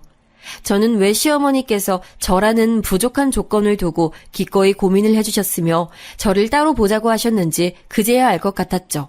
시어머니께서는 저를 통해 당신을 투영해보고 계셨습니다. 그것을 알아챈 제가 눈물을 훔치며 고개만 연신 끄덕였어요. 입술이 덜덜 떨려서 차마 감사하다는 인사말조차도 안 나오더군요. 큰 시누이의 무례함 앞에서 저는 냉철해졌지만 시어머니의 자비 가득한 포용 앞에서는 쪽도 못 쏴보고 눈물바람이었네요. 시어머니께서는 그런 저의 손을 가만히 잡아주셨죠. 우리 막내 현석이 자기 형 누나들보다 아버지 사랑 못 받고 자라서 불쌍한 아이예요. 내 평생 아픈 손가락입니다. 당최 누구를 닮은 건지 성격도 무르고 순진하고 순수해서 당하기만 하고 살까봐 걱정되는 자식이고요. 그런 우리 막내 부디 잘 부탁할 테니 예쁘게 잘 살아봐요. 네, 그럴게요. 꼭 예쁘게 잘 살아 보이겠습니다. 저 받아주셔서 정말 감사합니다. 앞으로 지켜봐 주세요. 그로부터 3달 후에 아주 약소하지만 행복이 넘쳤던 저희만의 특별한 결혼식을 올렸어요. 양가에서 올 수 있는 모든 사람들은 그 자리에 다 왔습니다. 넓은 정원이 딸린 식당 하나를 시어머니의 지인분께서 아주 저렴한 가격에 대여를 해주신 덕택에 그곳에서 결혼식을 올렸고요. 의자가 넉넉하게 준비되어 있다고 믿었는데 하객이 하도 많이 와서 부족했어요. 결혼식 다 끝나고 사흘 뒤였나 작은 시누이가 새침하게 저를 향해 말했어요. 저기 올케, 솔직히 쥐뿔 잘난 것 하나 없는 데다가 애까지 달렸다고 하길래 나는 올케의 존재가 괜히 주는 거 없이 싫고 미웠거든? 그런데 형식만 차리려고 진행한 결혼식에 사람이 많아도 그렇게 많을 수가 없는 걸 보고 내가 너무 신기하더라. 이 정도면 올케를 내가 반쯤은 인정해줘야겠구나 싶어지지 뭐야? 올케 생각은 어때? 아, 글쎄요. 전 잘 모르겠어요. 형님 좋으실 대로 하세요. 반쯤 인정해주시든 반에 반쯤 인정해주시든 그건 형님 마음이니까요. 이내 제 반응에 작은 시누이는 얼어붙었고요. 제가 본인에게 굽신거리면서 반쯤이라도 감사합니다라고 인사하길 원했던 모양이었는지 제 반응이 마음에 들지 않는다는 표정이 되어서는 저를 한껏 째려봤었죠. 사람 좋은 남편은 자기 가족 얘기를 나쁘게 하는 걸 기피했기 때문에 저에게 대놓고 말은 안 했지만 딱 보면 느낌이라는 게 있잖아요. 윗 형제들이 온순한 막내를 억누르고 이용해오며 살았을 것 같았죠. 그래서 저는 남편의 형제들이 제 안에서 살갑게 느껴지질 않았네요. 감사하게도 축의금이 예상보다 훨씬 더 많이 들어온 덕분에 저희 부부는 가난한 출발보다는 단란한 출발이라는 표현이 어울리는 결혼 생활을 시작했고 정식으로 아빠가 생긴 것에 저희 딸도 무척이나 좋아했어요. 남편과 딸은 쿵짝이 잘 맞는 부녀지간이라 제가 보고만 있어도 흐뭇했답니다. 그런데 사람 직감이라는 거 참 무섭더군요. 맞아도 너무 잘 맞아서요. 아주버님이 남편을 상대로 사기를 친 거였죠. 야, 현석아, 너 내 친구가 이번에 공장 차리는 거 알고 있지? 뭐 몰랐다고? 그럼 지금 내가 얘기해줄게. 임마, 지금이라면 공장 설립에 자그마한 투자 한 가지를 한 것만으로도 앞으로의 수익을 계속해서 공유받을 수 있어. 아예 지분을 얻게 되는 거라고. 너도 이제 결혼해서 네 가정이 생겼으니 수입원을 하나 더 파놔야 되지 않겠냐? 넌 임마 특이한 경우라서 결혼하자마자 아내뿐 아니라 딸까지 바로 생겼잖아. 2배로 돈줄을 생각해야지, 안 그래? 아주버님은 온갖 가머니설로 남편을 꿰어냈죠. 남편은 고민하면서 저에게 이 사실을 털어놓았는데 저는 탐탁지 않았으나 이미 남편의 마음이 그쪽으로 기운 게 보였어요. 저는 이때 머릿속으로 제 아버지가 옛날에 지인에게 사기를 크게 당하셔서 저희 집이 쫄딱 망하여 힘들게 살았던 전적을 떠올렸죠. 하지만 이미 마음이 기운 남편을 보면서 저도 자꾸만 이런 쪽으로 생각을 하려고 들었던 것 같아요. 에이, 설마 형제간인데 자기 동생 뒤통수를 치진 않겠지. 좋은 기회니까 알려주신 걸 거야. 저희 남매만 보더라도 가난하고 어렵고 정말 힘든 일들로 다사다난했지만 늘 우애가 좋았으니까요. 그래서 남편에게 본인 뜻대로 하라고 해줬어요. 몇 주 뒤 아주버님은 연락 두절이 됐습니다. 댁에 찾아가 봤지만 흔적도 남지 않은 상태였고요. 이 말도 안 되는 사태에 놀라서 남편과 저는 당연히 시댁 식구들에게 먼저 연락을 했었어요. 그런데 상황을 알아차린 큰 시누이는 저희가 본인에게 도와달라고 할까봐 시댁의 발길을 딱 끊고 연락도 안 받았죠. 그리고 작은 시누이는 저희를 비웃었어요. 당하는 사람이 나쁜 거지. 그러길래 왜 오빠 같은 비열한 작자를 믿고서 그런 황당한 투자 얘기를 들어준 거야? 두 사람 다 정말 미련하고 어리석네. 이런 바보들에겐 도와줄 돈 한 푼도 없으니까 괜히 나한테 손 벌릴 생각들 하지 마. 누나, 너무 그렇게 냉정하게 나오면 나 진짜 섭섭해져. 이번에야말로 형이 제대로 된 돈줄을 알아왔다고 한번 믿어봐도 좋다고 나를 설득했던 건 누나였잖아. 그런데 어떻게 이래? 설득한 내가 잘못이니? 넘어간 네가 잘못이지. 저는 작은 시누이가 뒤에서 남편을 설득하고 있었을 줄은 꿈에도 몰랐어요. 이 사람들이 저희 부부의 축의금을 노리고 작당하고서 한탕 친 건 아닐까 싶은 생각이 들었으나 심증일 뿐이었죠. 저희 부부가 현금으로 융통할 수 있었던 모든 재산 1,000만 원. 당시 저희에겐 엄청난 거금이었어요. 그게 날아갔고 범인은 남편의 형이었으니 속이 문드러졌죠. 특히 남편은 배신감과 죄책감이 뒤섞여서 어쩔 줄 몰라 했고요. 그때 저희 부부를 호출한 사람이 있었으니 바로 시어머니셨습니다. 얼마 되진 않는다만 그건 내가 바리바리 쌈짓돈 따로 모아온 거야. 이걸로 숨은 쉬면서 지내라. 어머님, 정말 감사합니다. 그리고 면목 없습니다. 현명하게 잘 사는 모습 보여드려야 하는데 걱정만 끼쳐드리고 있네요. 죄송해요. 네가 나에게 죄송할 게 뭐가 있어. 자식이 잘못을 저질렀으면 그 부모가 나서는 게 도리인걸. 못난 형을 둔 죄로 우리 현석이가 피해를 봐서 마음이 아프구나. 시어머니께서 내어주셨던 돈 귀중한 300만 원 앞에서 저는 감사하고 죄송한 인사를 올렸으나 옆에서 남편은 고개만 푹 숙이고 있을 뿐 그때 한마디도 못했던 것으로 기억을 합니다. 그 속이 말도 못하게 복잡했기 때문이겠죠. 돈도 그렇지만 형이 동생에게 사기를 쳐서 잠적까지 했다는 사실이 저는 너무 기가 막혔는데 남편도 이 점 때문에 힘들었나 봐요. 며칠 사이 수척해진 낯으로 저에게 이렇게 말해왔죠. 내가 살면서 형 그리고 누나들한테 당하면서 이것저것 손해본 게 많았거든. 하지만 내가 막내니까 감내해야 할 것 같아서 많이 참아왔어. 내 성격도 물러서 솔직하겐 매번 따질 용기나 재량도 없었고. 하지만 이젠 달라질 거야. 난 처자식이 있는 몸이고 형이나 누나들보다는 내 처자식이 무조건 우선이니까 미친 듯이 일해서 가장의 역할을 제대로 해볼게. 나 믿어주라. 의연해 보이는 남편의 기색은 처음 보는 것이었기에 저는 놀란 마음으로 고개를 끄덕여줬죠. 성공해서 저와 딸을 반드시 호강시켜주고 시어머니께 번듯하게 잘 사는 모습을 보여드리는 것이 남편의 목표라고 했습니다. 남편이 쉬지 않고 열심히 일하며 사니까 저도 자연히 그 분위기를 따라가게 됐어요. 이런 부모 아래서 딸도 게으름 피지 않고 자기 할 일을 딱딱 맞춰서 하는 아이가 되어갔고요. 따로 그러라고 가르치지도 않았건만 저와 남편을 보면서 자기가 따라가더라고요. 이래서 어린아이 앞에서는 찬물도 함부로 못 마신다고 하나 봐요. 그대로 보고 배우는 게 신기했네요. 남들이 보면 어땠을지 모르겠으나 저희끼리는 무척 행복한 나날이었어요. 무엇 하나 부족하게 느껴지는 게 없었고요. 서로를 의지하면서 더 나은 미래를 꿈꾸며 사는 게 즐거웠습니다. 그러나 다시 한번 인생은 원하는 방향으로 쉬이 흘러가주지 않았어요. 열심히 살며 누구보다도 소박하고 성실한 성공을 꿈꿨던 남편은 주말임에도 거래처 사장에게 잘 보이겠다는 일념 하나로 등산을 따라 나갔다가 산에서 실족했습니다. 병원으로 이송되는 건 늦지 않았으나 하필이면 머리를 다쳤습니다. 병원까지 어떻게 갔는지도 기억이 안 납니다. 제가 쉬지 않고 중얼거리며 남편이 무사히 깨어나기를 눈물로 기도했단 사실만이 분명하게 남아있죠. 그러나 야속하게도 남편은 나흘을 버틴 뒤 세상을 떠났어요. 1년간의 연애, 3년의 결혼 생활, 제 인생에서 남편과는 4년을 조금 넘게 했을 뿐이었는데 마치 제 인생의 전부를 잃어버린 듯한 느낌이 들었어요. 친정 식구들은 다 저를 걱정했죠. 그러나 시댁 식구들은 다 절 원망했습니다. 처음부터 제게 호의적이셨던 시어머니의 외면을 처음 받고서 저는 망연자실했죠.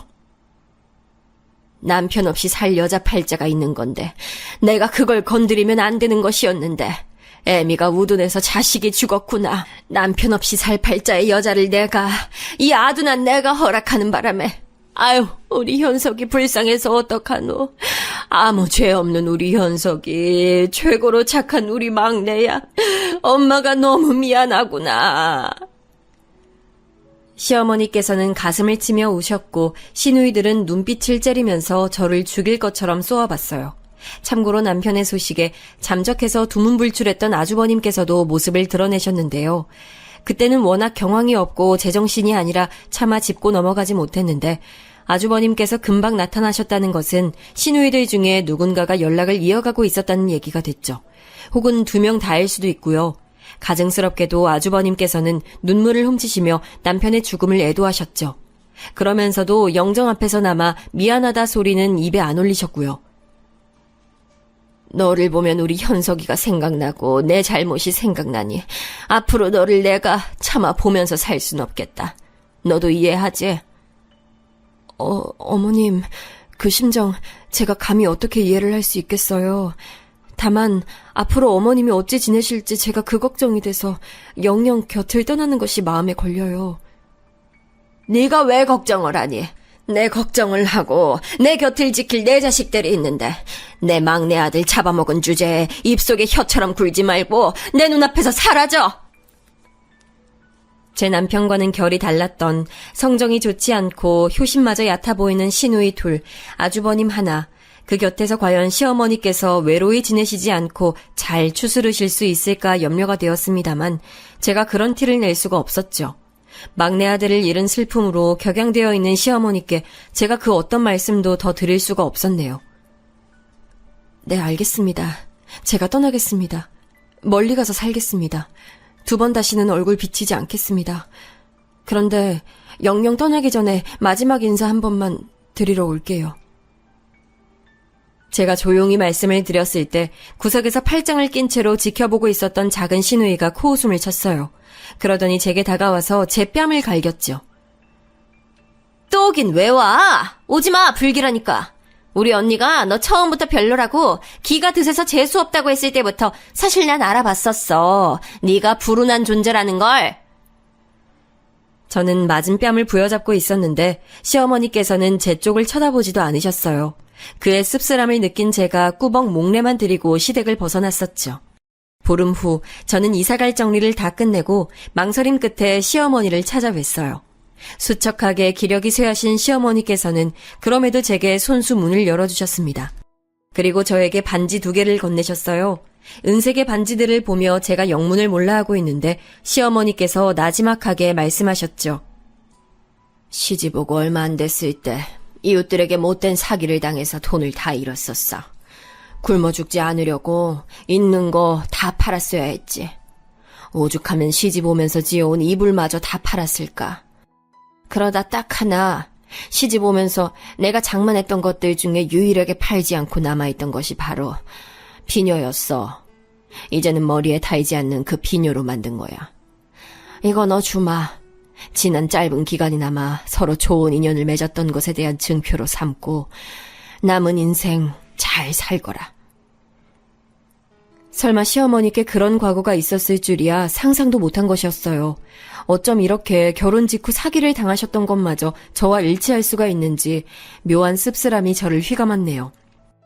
보름 전과는 다르게 저를 향한 원망의 화살을 어느 정도 거두시고 상태가 갈무리 된 시어머니께서는 고요해 보이셨고 또 벌써부터 외로워 보이셨어요. 그래서 저는 제 손바닥 위에 있는 반지를 2개를 가만히 보다가 1개를 집어들었습니다. 어머님, 저는 1개만 가져가겠습니다. 증표라는 건 서로가 나눠야 의미가 확실하니까요. 그동안 감사했고 많이 죄송했습니다. 건강하세요. 눈물이 왈칵 쏟아져서 시어머니를 다시 쳐다보지 못하고 얼른 돌아섰어요. 그게 마지막이었습니다. 저는 남동생이 일 다니면서 자취하고 있었던 지역으로 갔어요.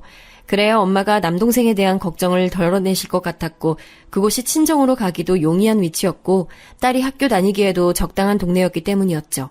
결과적으로 아주 잘한 선택이었어요. 저희 딸은 진심을 다해 따랐던 아빠가 한순간에 허망하게 세상을 떠난 것으로 심적인 방황을 겪고 있었는데 그런 자기 조카가 가엾고 눈에 밟힌다면서 남동생이 주말마다 시간을 내줬어요. 공부머리가 좋은 남동생은 딸에게 여러 과목을 지도해 줄 수 있었죠. 그러면서 남동생 역시 좁은 대인관계 속에서 획일적인 일상만 보내고 있었던 것을 조금씩 탈피해 나갔고 시간이 좀 더 지나자 여자친구를 사귀게 되면서 결혼까지 꼬리냈습니다. 누나가 나랑 근처에 살지 않았다면 내가 이렇게 결혼할 수 없었을 것 같아. 누나가 나에게 용기를 불어넣어주고 계속 잘해보라고 나를 부추겨줘서 내가 결혼까지 한 거야.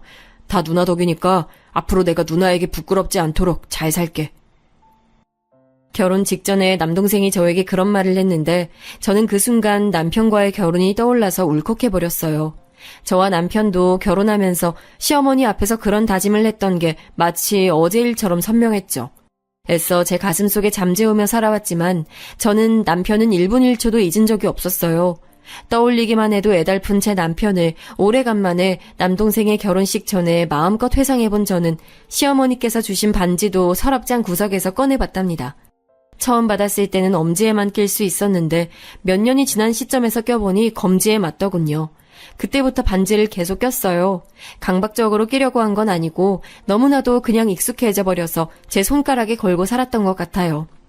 수더분한 새언니를 만나서 조용하게 엄마 모시고 사는 오빠네 어려운 자영업을 이어가느라 힘든 판국이지만 마음씨는 따뜻한 제부와 서로 의지하며 살아가는 여동생네 그리고 새 쌍둥이가 태어나는 바람에 온통 정신이 없으나 단출한 일상을 이어가는 남동생네 이렇게 제 친정 식구들은 각자 아무도 부유하지 않지만 서로 화목하기에 그것이 행복이라 말하는 삶을 이어갔어요.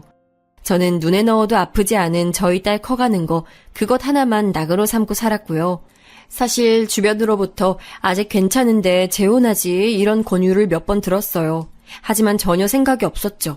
하늘을 올려다보면 저에겐 남편이 있었고 소식 한 번 전하지 않고 살지만 저에겐 시댁이 있다는 것을 제 손에 끼워진 반지가 말해주고 있었으니까요. 시간은 쏜살같이 흘러갔고 어느새 저희 딸이 대입 입시로 씨름하는 수험생이 되어 있었습니다. 그날은 날짜상으론 분명히 초가을인데 이상하게 한여름처럼 갑자기 더워졌던 날이었어요.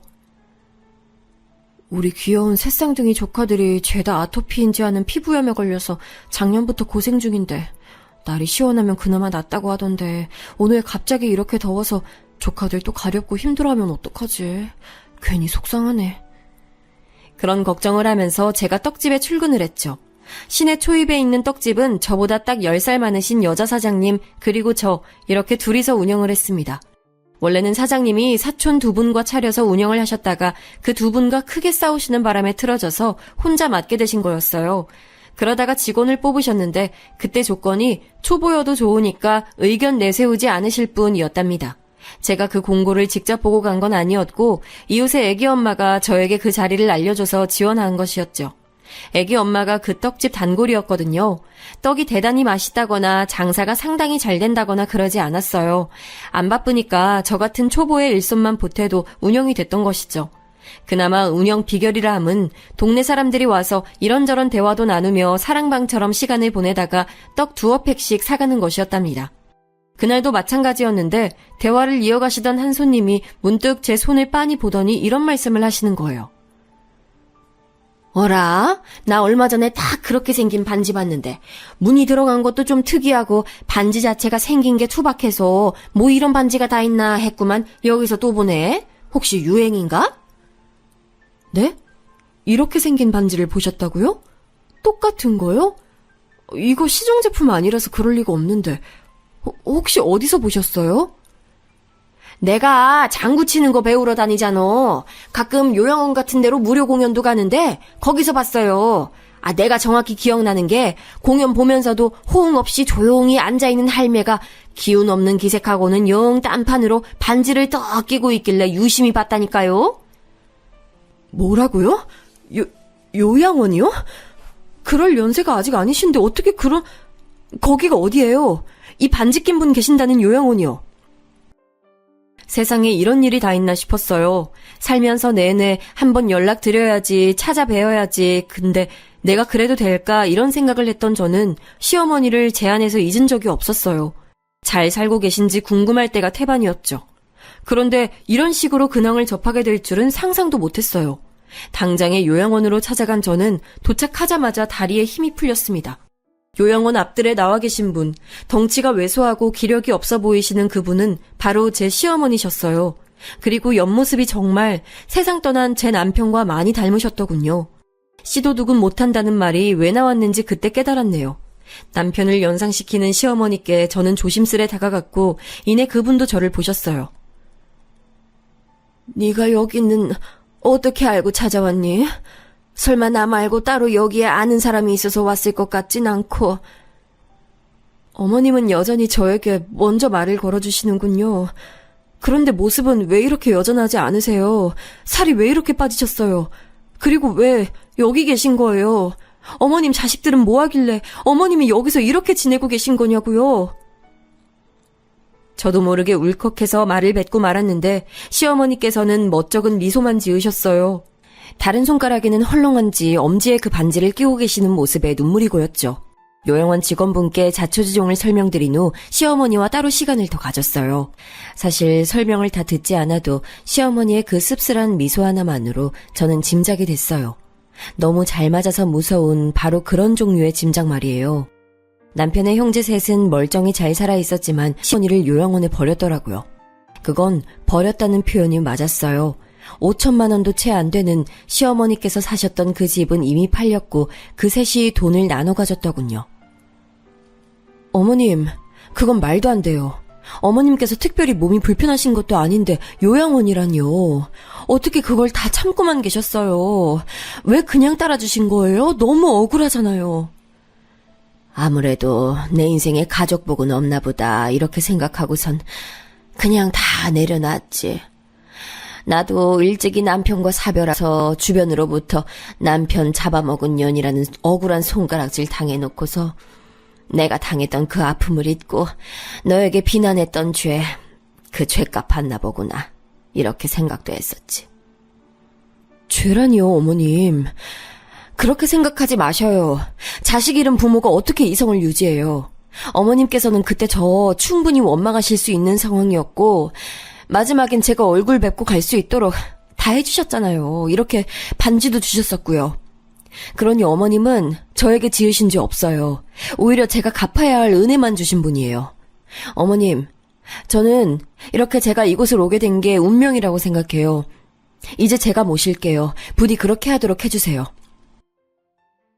저는 고민 없이 말씀을 드렸고 몹시 놀라시던 시어머니께서는 제 단호한 표정을 보시고는 차마 거절을 하지 못하셨어요. 수험생이었던 제 딸, 제가 조심스레 상황을 알려줬더니 단 1초의 망설임도 없이 고개를 끄덕였죠. 시어머니를 모시고 오는 과정에서 요양원을 통해 큰 시누이와 연락이 닿았고요. 옳게, 그동안 남자 새로 만나서 살림이나 차리고 살 줄 알았는데 그게 아니었나 봐. 우리 엄마를 모시겠다니 뭔 바람이 불어서 지랄 떠는진 모르겠지만 우리 남매한테 그걸로 돈 뜯어낼 작정이라면 씨알도 안 먹힐 거란 건 내가 미리 말해둘게. 어머님 모시는 것을 빌미로 돈 뜯어낼 생각. 와, 저는 그런 발상은 해본 적도 없는데 대단하시네요. 사지 멀쩡하시고 정신 또렷하시고 아직 정정한 연세인 어머님을 요양원에 억지로 모셔다 둔 자식의 입에서 나올 소리로는 들립니다.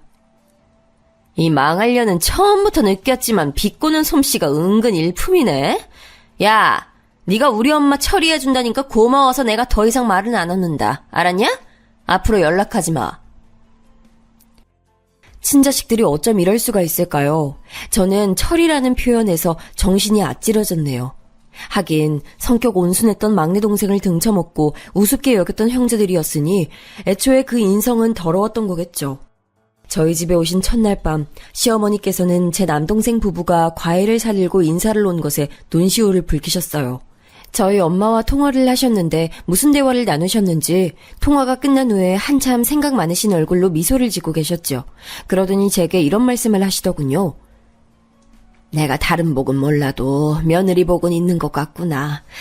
그리고 네가 다른 복은 몰라도 네 가족 복은 타고났구나. 서로를 위하며 아끼며 살아왔다는 걸 단번에 알 수 있어. 부디 너와 피를 나눈 사람들 모두에게 복이 가득하길 내가 빌어보마. 요양원에서 생기를 잃어가던 날 꺼내와줘서 정말 고맙다. 그 말씀을 듣는데 정말 이상하게도 제 속이 시원하게 풀리는 듯한 기분이 들었어요. 그리고 마음이 편해지더군요. 지금 생각해보면 그때가 엄청난 전환점이었던 것 같아요. 그 이후로 제게 믿을 수 없는 일들이 연속해서 일어났으니까요.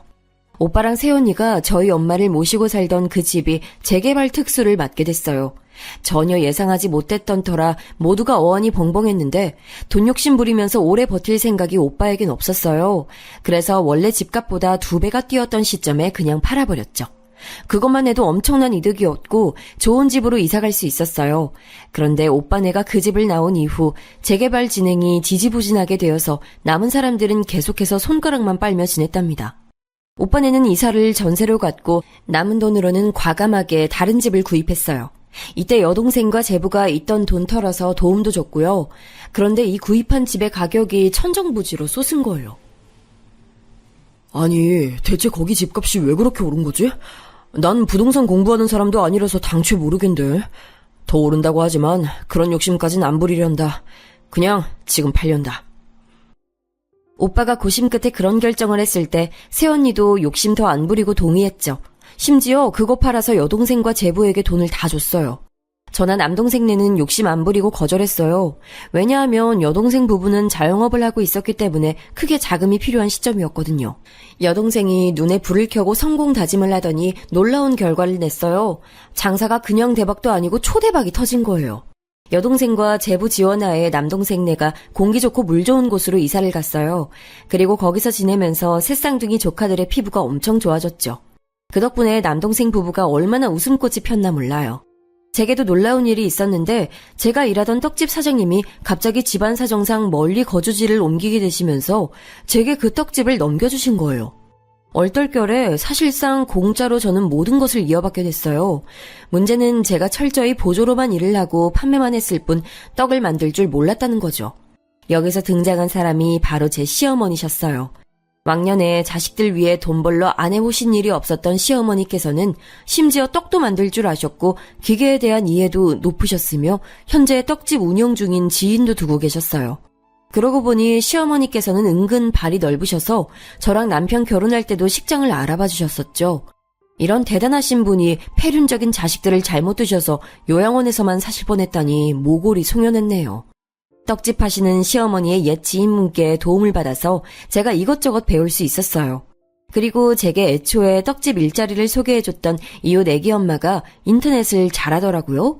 그걸로 제가 이어받은 떡집을 홍보해줬어요. 저는 컴퓨터고 인터넷이고 이런 거 잘 몰랐으니까 그게 무슨 효과가 있나 싶었는데 엄청났습니다. 과장을 좀 보태자면 문전성시였어요. 또 정말 놀라운 사실이 이건 기적이라고 부를 수밖에 없는 게 서울소재대학에 턱걸이로 들어갈까 말까였던 성적을 지니고 있었던 제 딸이 수능에서 대박을 터뜨린 거예요. 소위 스카이라고 불리는 3대 명문대 중인 한 곳 연세대학교에 제 딸이 당당히 입학을 했습니다. 저희 엄마와 오빠가 그때 어찌나 좋아하던지 명문대생 나왔다고 울고불고 난리도 아니었네요. 딸은 공로를 시어머니께 돌렸어요. 할머니, 이건 제 기분 탓일 수도 있는데요. 전 이상하게 할머니께서 저희 집에 오신 이후로 모든 일이 순식간에 다 잘 풀리고 있다는 생각이 들어요. 마치 저희 집 엉킨 실타래를 할머니가 쫙 풀어주신 느낌이랄까요? 딸의 애교 섞인 말을 들으며 저와 시어머니는 한박 웃음을 지었죠. 서로 마주보면서 말이에요. 이런 행복을 누리고 있던 때 반대편에서는 불행이 도사리고 있었어요. 제 아주버님 되시는 그 작자 말입니다. 결국엔 사기죄로 재판까지 갔다가 감옥 갔어요. 그 소식을 듣고 그제서야 알았네요. 아주버님이 전과 8범이라는 사실을요. 그리고 큰 신우는 결혼한 자기 아들이 바람 피워서 뒷목 잡았고요. 그냥 바람을 피운 게 아니라 20살짜리 보육원 출신 어린 여자애하고 눈이 맞았고 그 여자애가 임신을 했다네요. 이혼 소송이니 위자료니 친자검사니 하는 말들이 지저분하게 오가서 난리도 아니었다고 합니다. 너무 속상했던 탓일까요? 큰 신우는 음주운전을 하다가 외제차를 들이박았어요. 그 와중에 작은 신우이는 명품 짝퉁들을 진짜라고 속이면서 인터넷에서 팔다가 제대로 적발당해서 난리가 났고요. 작은 신우이 막내딸은 다니던 직장에서 하루아침에 쫓겨났대요. 사유가 유부남 상사와 바람을 피웠기 때문이었죠. 막내딸 본인이 결혼 준비 중이었다는 사실이 가장 황당합니다. 당연히 파혼당했고 상사 아내로부터 소송도 당했어요. 제가 이런 것들을 어떻게 알았는가 하면 시누이들이 저를 찾아와서 읍소를 해대는 바람에 알게 됐습니다. 큰 시누이가 오열부터 하더군요. 수리비만 지금 1억이 넘어 1억이. 1억인 이 집 개 이름인 줄 알아? 저기 올케. 미안한데 돈 좀 빌려줄 수 있을까? 조금이라도 좋으니까.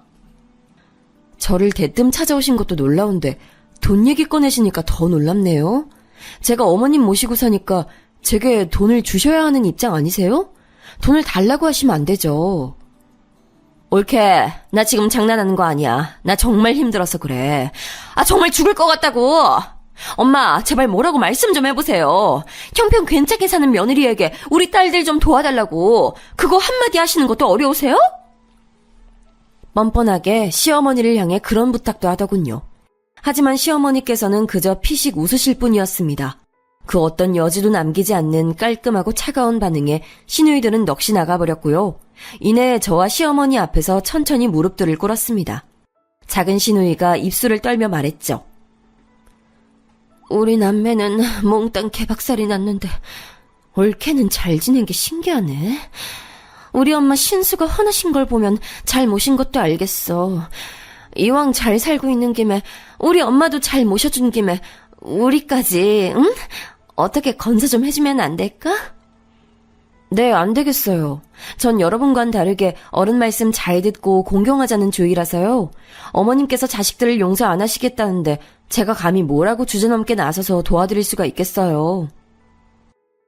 시누이들은 제 말에 눈물을 줄줄 흘리며 시어머니를 쳐다봤지만 아무런 효과도 없었죠. 시어머니께서는 냉담하게 자식들을 외면하셨습니다. 자식들이 지난 세월 당신께 행했던 것처럼 말이에요. 결국 시누이들은 통곡을 하며 소득 없이 발길을 돌려야 했네요. 시어머니께서 후련하게 소감을 밝히셨어요. 인생의 쓴맛을 제대로 봐야지만 제대로 교훈을 얻을 종자들이 바로 내 자식들임을 내가 옳게 알지 못하고 살아왔으나 이제는 내가 바로 봐야겠지. 시어머니께서는 그 셋이 정신 차리고 인간 될 방법은 고통을 겪는 것밖에는 없을 것 같다고 하셨고 저도 동의를 했습니다. 하늘에서 남편은 과연 어떤 생각을 하고 있을지 궁금해하면서 말이죠. 그 후로 저는 시어머니와 성공적으로 떡집을 이끌어가다가 가장 적절한 때에 다른 분께 넘기고 손 털었어요. 권리금으로만 무려 1억 2천을 현금으로 받았으니 아주 좋은 장사였다고 생각합니다. 모든 행운이 따라줬어요. 저희 친정 식구들 역시 모두 일이 줄줄 잘 풀려서 늘 웃으며 살아왔고요. 인생이란 어떻게 흘러갈지 모르는 희극과 비극의 교차로 그 가운데서 늘 스스로를 잃지 않으며 사는 것이 최선 같습니다.